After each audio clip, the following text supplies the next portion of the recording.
نهار زي بعده. ايه الدم ده كله؟ ما تعرفيش ازازه الميكروكروم فين يا سناء؟ افندي وريني ايدك. دي القطره بتاعتي يا بنت. يا عالم، زميلي في الصالون ومش عارفه اغديه ايه. يا دي الورده، وماما فين؟ خرجت. راحت فين؟ ما نعرفش. والعمل دلوقتي؟ دم نشف. زميلي يا ناس، زميلي اللي في الصالون مستني اغديه. يا ناس ده انا ما فطرتش النهارده يا ولاد. بس اديني لقيت لقمه اهي. لا يا بابا، لا يا بابا، ده العيش اللي ماما محضراه للقطه يا بابا. الله، ما عندكوش ابره خيط بيها الفتق اللي في الفستان عبال ما يترفي؟ انا عارفه ماما بتحط الابره فين.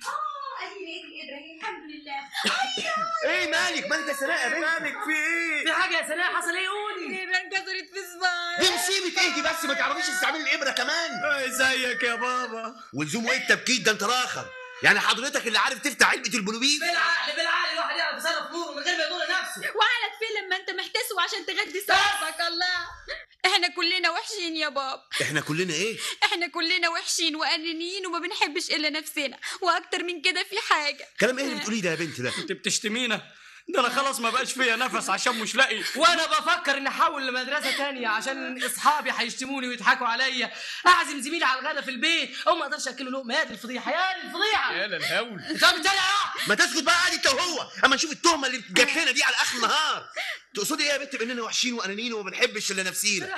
ها؟ بقول واكتر من كده، احنا ما نستحقش الحياه اللي احنا عايشينها، ما نستحقش اللقمه اللي بناكلها ولا الهدمه اللي بنلبسها ولا حتى الفرش اللي بننام ما شاء عليها. الله ما شاء الله. وايه سبب الاتهامات دي كلها يا ست يا محاميه؟ سببها موقفنا من ماما. ازاي بقى؟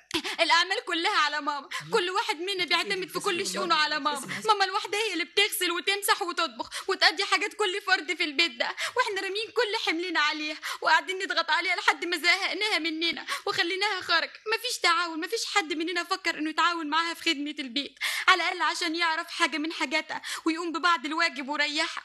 في ظروف زي دي كنا نقدر نطبخ ونعرف ازازه الدواء فين. يعني حضرتك تعرفي تلفي فستان ولا انا ما بخليش نفسي من مسؤوليه. لو كنت بساعد ماما كنت عرفت مكان الابره والبكره وتعلمت ازاي ارفي واخيط.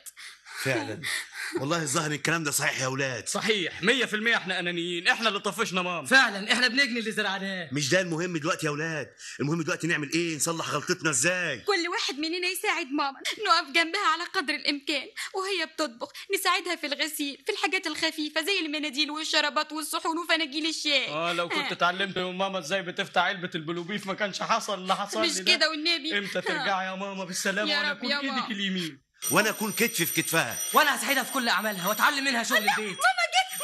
ماما اهلا اهلا اهلا اهلا اهلا ست خديجه حبيبتي، بالحضن يا غاليه ام